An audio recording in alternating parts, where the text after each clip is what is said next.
Mazmur 91. Dalam lindungan Allah. Orang yang duduk dalam lindungan yang maha tinggi dan bermalam dalam naungan yang maha kuasa akan berkata kepada Tuhan, tempat perlindunganku dan kubu pertahananku, Allahku yang kupercayai. Sungguh, dialah yang akan melepaskan engkau dari jerat penangkap burung, dari penyakit sampar yang busuk. Dengan kepaknya ia akan menudungi engkau. Di bawah sayapnya engkau akan berlindung. Kesetiaannya ialah perisai dan pagar tembok. Engkau tak usah takut terhadap kedahsyatan malam, terhadap panah yang terbang di waktu siang, terhadap penyakit sampar yang berjalan di dalam gelap, terhadap penyakit menular yang mengamuk di waktu petang.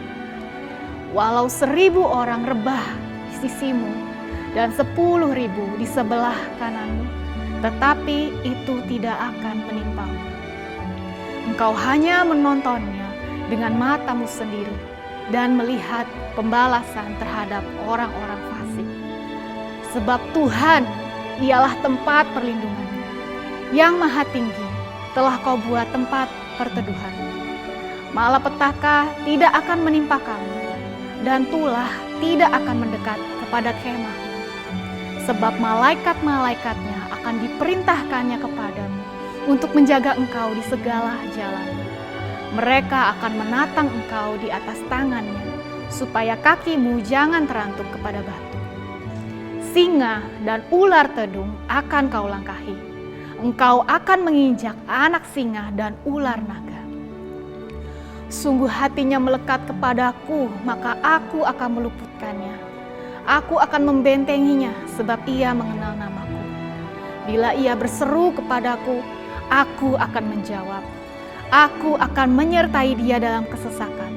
Aku akan meluputkannya dan memuliakannya. Dengan panjang umur akan kukenyangkan dia dan akan kuperlihatkan kepadanya keselamatan daripadaku.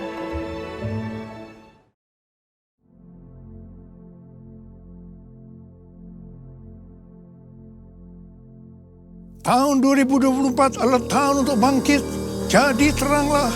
The year to arise and shine. Bangkitlah, terangmu sudah datang. Bangkitlah, terangmu sudah datang.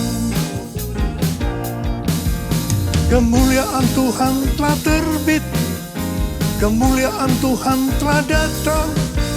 Kemuliaan Tuhan telah terbit atasku, atasku, atasmu, atasmu, atasku.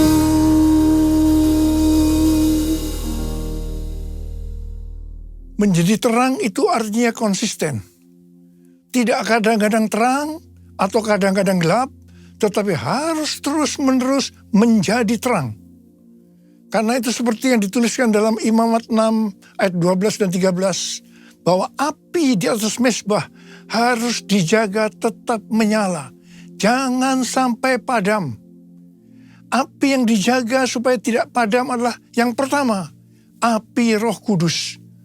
Yang kedua, api kasih. Dan yang ketiga, api doa, pujian, dan penyembahan. Supaya api tidak sampai padam, maka harus memperhatikan hal-hal sebagai berikut. Yang pertama, senantiasa dalam kondisi penuh Roh Kudus.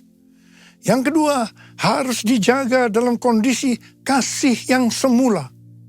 Dan yang ketiga, banyak sembahyang. Artinya, terus berada dalam hadirat Tuhan melalui doa, pujian, dan penyembahan. Dan taat terhadap perintah Tuhan. Hal yang kedua, menjadi terang artinya hidup berjaga-jaga. Seperti yang dituliskan dalam 1 Tesalonika 5 ayat 4-9. Bahwa kita adalah anak-anak terang dan anak-anak siang. Kita bukanlah orang-orang malam atau orang-orang kegelapan.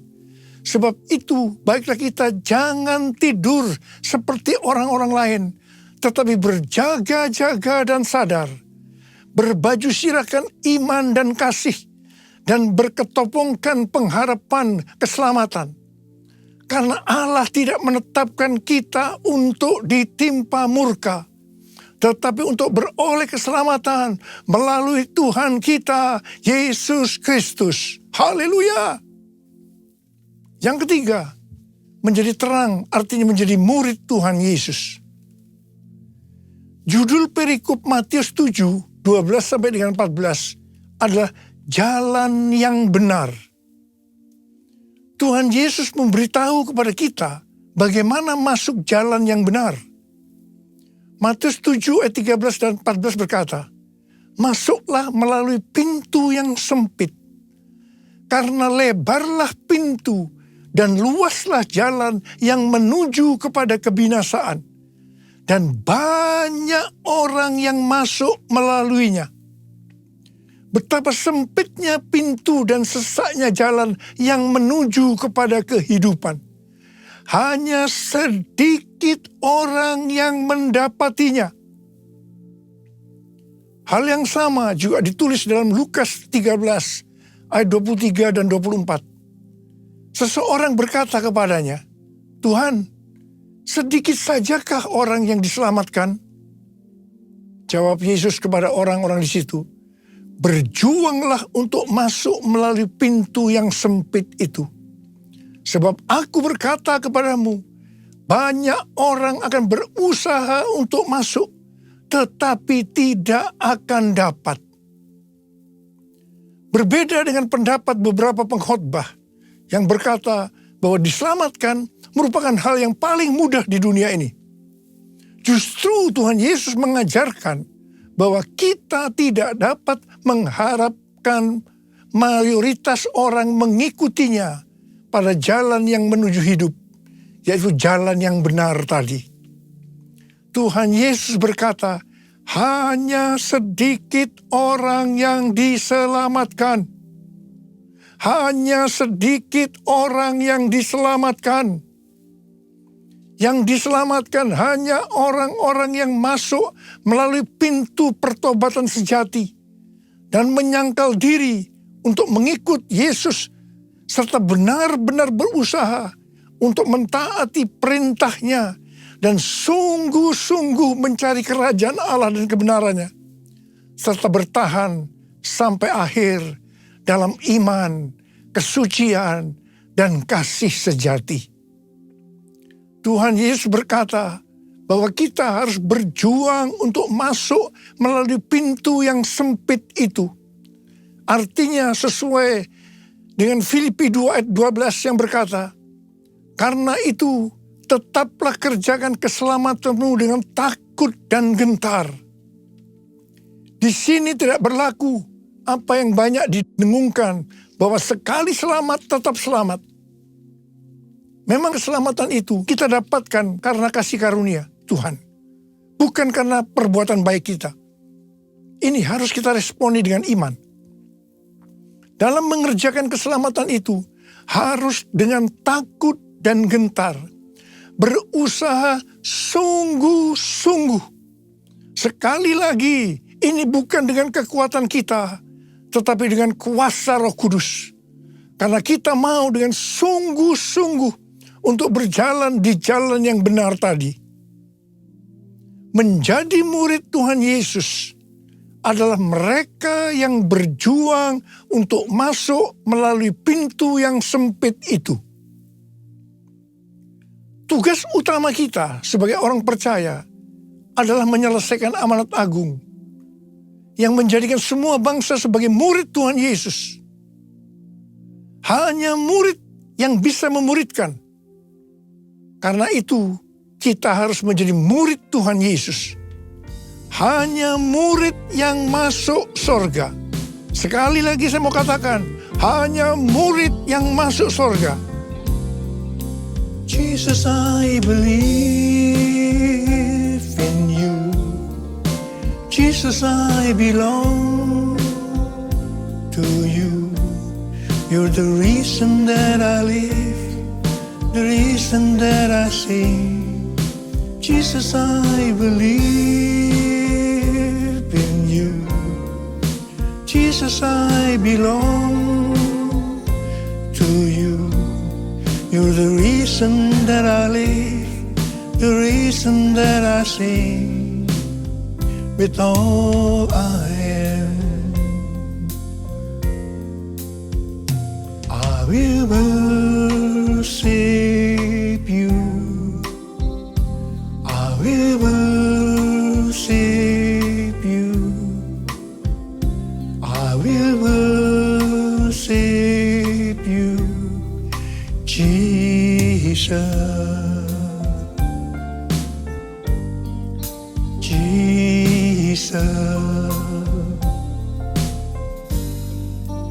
Jesus.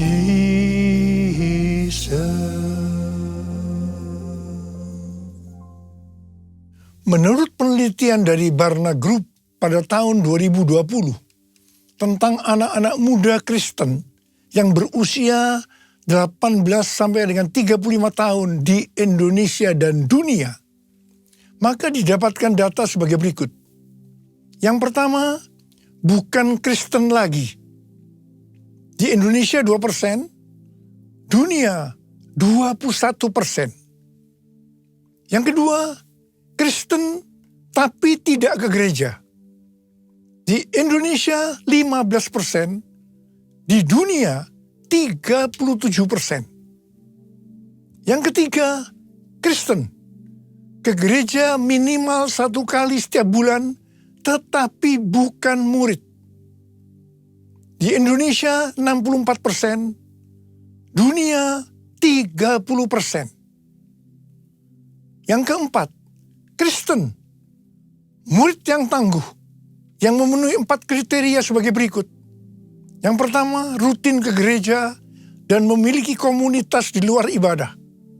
Yang kedua, percaya teguh pada otoritas Alkitab. Yang ketiga, komitmen kepada Yesus secara pribadi, mengakui kematian dan kebangkitannya. Dan yang keempat, rindu imannya berdampak pada perkataan dan perbuatan. Itu di Indonesia 20%. Dan di dunia hanya 13%. Kalau melihat data-data ini, maka sebenarnya ini menjelaskan perumpamaan Tuhan Yesus tentang seorang penabur. Jadi waktu penabur itu menabur benih yang berbicara tentang firman Tuhan, maka ada 4 hal yang terjadi. Yang pertama, benih jatuh di pinggir jalan, lalu datanglah burung dan memakannya sampai habis. Ini berbicara tentang seseorang yang mendengar firman Tuhan, tetapi tidak mengerti. Maka datanglah iblis dan merampas yang ditebarkan dalam hati orang itu. Jadi, yang tadinya orang Kristen, lalu bukan orang Kristen lagi. Dia sudah tidak ke gereja lagi. Yang kedua, benih yang jatuh di tanah yang berbatu-batu, yang tidak banyak tanahnya. Benih itu tumbuh tetapi tidak berakar. Waktu matahari bersinar, maka tanaman itu layu dan menjadi kering. Ini berbicara tentang orang yang mendengar firman dan menerimanya dengan gembira, namun tidak berakar dan tahan sebentar saja. Apabila datang penindasan atau penganiayaan karena firman itu, orang itu pun segera murtad. Ini yang disebutkan Kristen, tapi tidak ke gereja lagi. Hati-hati, orang seperti ini bisa murtad. Yang ketiga, benih jatuh di tengah semak duri. Lalu makin besarlah semak itu dan menghimpitnya sampai mati. Ini berbicara tentang orang yang mendengar firman, lalu kekhawatiran dunia, tipu daya kekayaan, dan kenikmatan hidup menghimpit firman itu sehingga tidak berbuah. Orang seperti ini ada di gereja, tetapi bukan seorang murid. Benih yang jatuh di tanah yang subur, ini yang keempat. Artinya, orang yang mendengar firman dan mengerti, karena itu ia berbuah. Ada yang 100 kali lipat, 60 kali lipat, 30 kali lipat, dan mereka ini ada di gereja dan menjadi murid yang tangguh.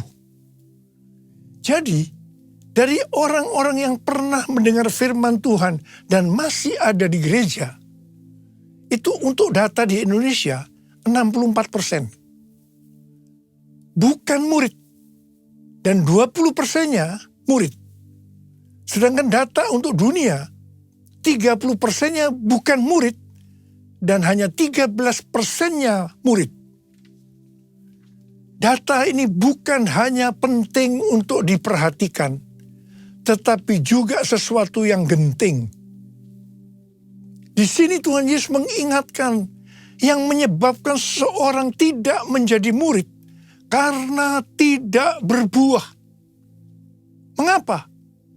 Yang pertama, karena kekhawatiran dunia. Yang kedua, tipu daya kekayaan. Yang ketiga, kenikmatan hidup. Semua ini adalah tipu daya si iblis. Sekali lagi saya mau katakan bahwa kita harus menjadi murid. Sebab hanya murid yang masuk surga. Saya mau katakan tidak mudah untuk menjadi murid Tuhan Yesus. Sekali lagi saya mau katakan tidak mudah untuk menjadi murid Tuhan Yesus. Kita akan melihat apa syarat menjadi murid Tuhan Yesus menurut Tuhan Yesus. Yang pertama, Lukas 14 ayat 26 berkata, "Jikalau seseorang datang kepadaku dan ia tidak membenci ayahnya, ibunya, istrinya, anak-anaknya, saudara-saudaranya, laki-laki atau perempuan, bahkan nyawanya sendiri, ia tidak dapat menjadi muridku." Menurut Alkitab penuntun hidup berkelimpahan, membenci di sini berarti kurang mengasihi. Jadi kita harus kurang mengasihi siapa saja termasuk nyawa kita dibandingkan kita mengasihi Tuhan Yesus. Jadi nomor satu, kita harus mengasihi Tuhan Yesus. Yang lain-lainnya nomor dua dan seterusnya. Tidak mudah. Ada harga yang mahal yang harus kita bayar. Yang kedua, Lukas 14 ayat 27. Tuhan Yesus berkata, "Siapa saja yang tidak memikul salibnya dan mengikut aku, ia tidak dapat menjadi muridku." Memikul salibnya setiap hari berarti kita mengikuti Tuhan Yesus dengan pengorbanan. Pilihan antara menyangkal diri atau hidup menurut keinginan kita yang mementingkan diri sendiri harus dibuat setiap hari. Pilihan itu yang akan menentukan nasib akhir kita. Kita harus jadi tenang dengan memikul salib. Hal yang ketiga, Lukas 14 ayat 33, Tuhan Yesus berkata, "Demikian pula lah tiap-tiap orang di antara kamu yang tidak melepaskan dirinya dari segala miliknya, tidak dapat menjadi muridku." Harga untuk menjadi murid sejati adalah mengorbankan semua hubungan dan harta milik, yaitu segala sesuatu yang kita miliki. Mungkin itu materi, keluarga, kehidupan, cita-cita, rencana, dan kepentingan kita sendiri. Ini tidak berarti bahwa kita harus membuang semua yang kita miliki. Tetapi segala yang kita miliki harus diserahkan untuk melayani Dia. Dan kita berada di bawah tuntunannya. Menjadi seperti Kau, Yesus. Menjadi seperti Kau, Yesus. Menjadi sempurna dalam seluruh hidupku. Menjadi seperti Kau, Yesus. Menjadi seperti Kau, Yesus. Menjadi sempurna dalam seluruh hidupku. Dalam seluruh hidupku. Menjadi terang itu artinya kita harus menjadi terang dunia. Sesuai dengan Matius 5 ayat 14 sampai dengan 16. maka kita adalah terang dunia. Hendaknya terang kita bercahaya di depan semua orang, supaya mereka melihat perbuatan kita yang baik dan memuliakan Bapa kita yang di sorga. Kalau mau menjadi terang, maka kita harus hidup berintegritas. Apa yang kita perkatakan, itu juga yang kita lakukan. Bukan rahasia lagi bahwa cukup banyak pendeta yang takut untuk memberikan pelajaran tentang kebenaran memberi persembahan uang dalam kemurahan hati. Saya tidak tahu alasannya mengapa takut. Tetapi akibatnya, baik pendeta itu maupun jemaatnya gagal untuk menerima berkat yang terbaik yang Tuhan sediakan. Sudah lebih dari 13 tahun, Tuhan berbicara kepada kita tentang persembahan sulung. Dari Amsal 3 ayat 9 dan 10 yang berkata, muliakanlah Tuhan dengan hartamu dan dengan hasil pertama dari segala penghasilanmu. Maka lumbung-lumbungmu akan diisi penuh sampai melimpah-limpah. Dan bejana pemerahanmu akan meluap dengan air buah anggurnya. Sesuai dengan referensi dari catatan Amsal 3 ayat 9 dan 10 dari The Apologetic Study Bible. Dan catatan Alkitab Penuntun Hidup Berkelimpahan dari Life Application Study Bible, yaitu versi Injili. Maka yang dimaksudkan dengan persembahan sulung adalah hasil pertama yang merupakan hasil terbaik secara kualitas maupun kuantitas. Hasil pertama dari penghasilan atau gaji kita, bukan sisa-sisa. Persembahan sulung untuk tahun 2024 adalah seluruh penghasilan yang didapatkan pada bulan Januari 2024 yang diberikan pada bulan Februari 2024. Dalam Markus 12 ayat 41 sampai dengan 44, Tuhan Yesus sendiri yang menyinggung tentang memberikan persembahan dari seluruh penghasilan seorang janda miskin. Pada suatu kali, Yesus duduk menghadapi peti persembahan dan memperhatikan bagaimana orang memasukkan uang ke dalam peti itu. Banyak orang kaya memasukkan dalam jumlah yang besar. Lalu datanglah seorang janda yang miskin dan ia memasukkan 2 uang tembaga, yaitu uang receh terkecil.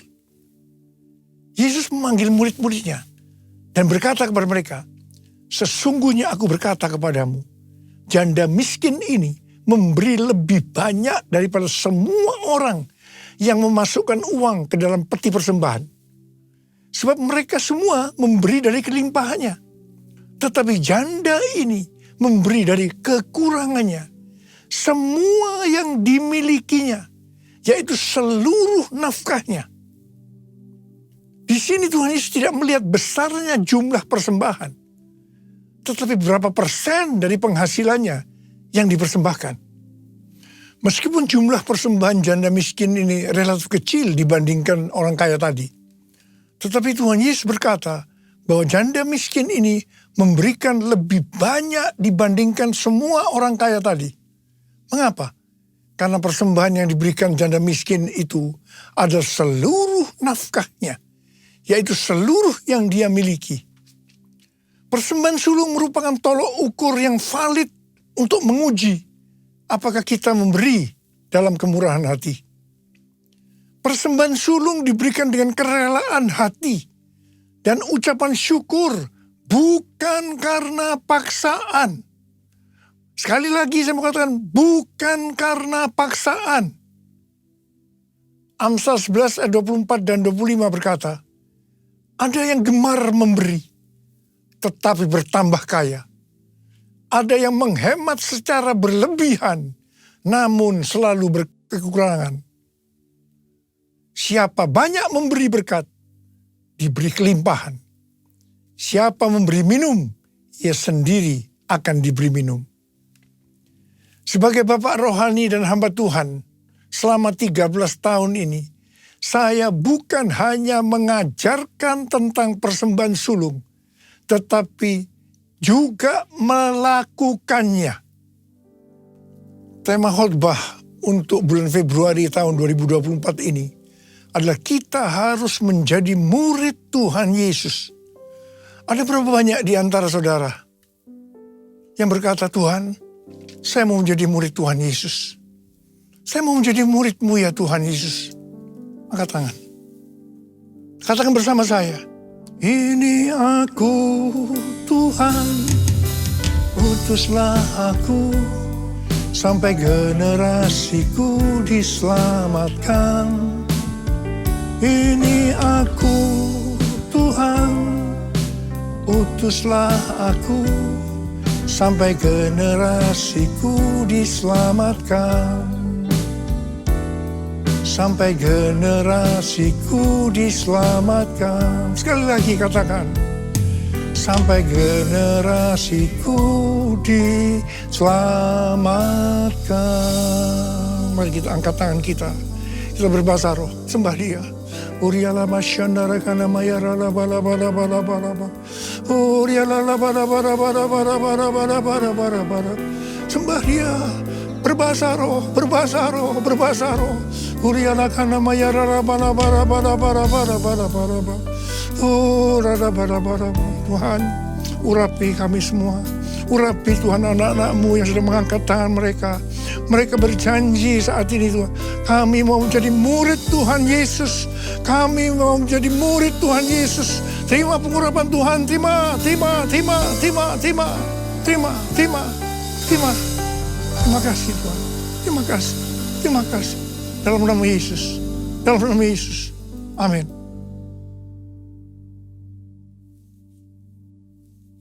Kita akan masuk dalam perjamuan kudus.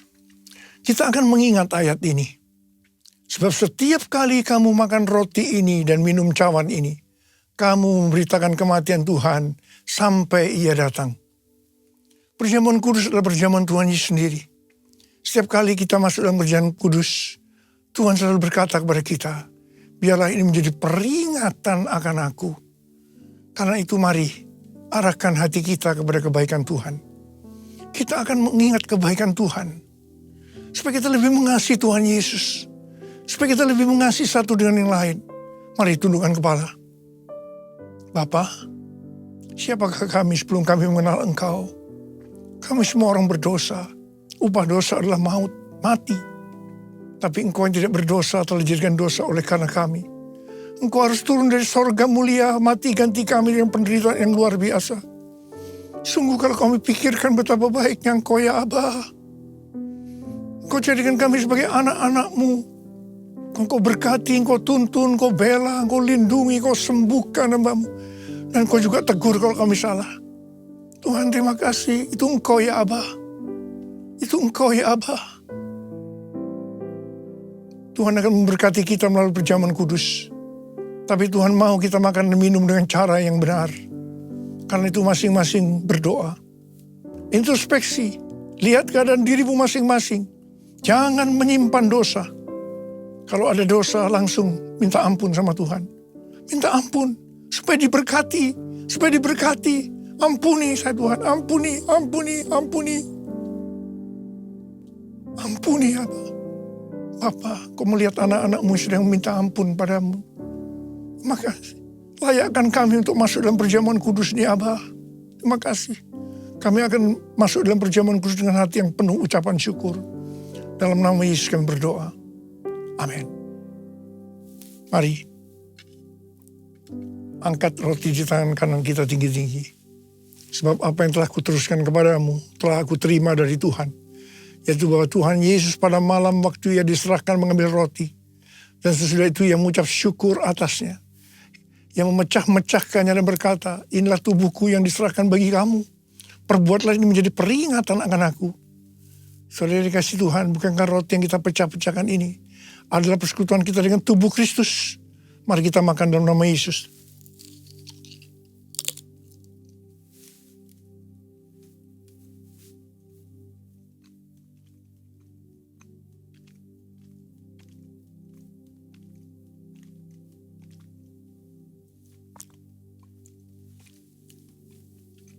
Angkat cawan di tangan kanan kita tinggi-tinggi.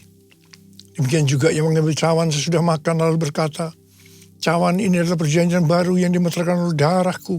Perbuatlah ini setiap kali kamu meminumnya menjadi peringatan akan aku. Saudara kasih Tuhan, bukan cawan pengucapan syukur. Yang atasnya kita ucapkan syukur adalah persekutuan kita dengan darah Yesus. Mari kita minum dalam nama Yesus.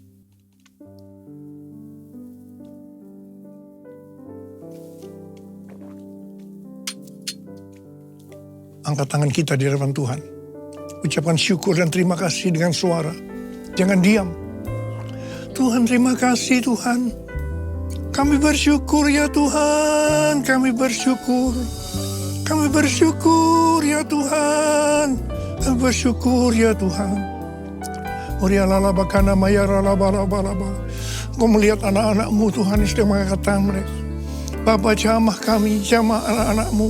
Jamah anak-anakmu ya Tuhan. Saat ini kau sedang menyembuhkan yang sakit, sedang membebaskan yang terikat, sedang menghibur yang susah, sedang menguatkan yang lemah, sedang memberikan pengharapan-pengharapan yang baru bagi yang keadaan putus asa. Tuhan, terima kasih. Terima kasih Tuhan. Terima Tuhan, terima kesembuhan, terima kesembuhan, terima. Terima kasih Abah. Terima kasih. Terima kasih. Terima kasih Yesusku. Terima kasih Yesusku. Puji syukur hanya bagi Tuhanku. Terima kasih Yesusku. Terima kasih Yesusku. Puji syukur hanya bagi Tuhanku. Terima kasih Yesusku. Terima kasih Yesusku. Puji syukur hanya bagi Tuhanku. Terima kasih Yesusku. Terima kasih Yesusku. Puji syukur hanya bagi Tuhanku. Puji syukur hanya bagi Tuhanku. Puji syukur hanya bagi Tuhanku.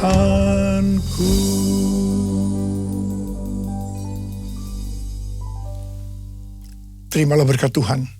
Kasih karunia yang berlimpah-limpah daripada Allah Bapa di dalam Anak yang tunggal Yesus Kristus. Persekutuan yang manis dengan Roh Kudus menyertai kita semua mulai hari ini. Sampai Tuhan Yesus datang menjemput kita di awan-awan dan bahkan sampai selama-lamanya. Yang percaya bersama-sama katakan, Amin.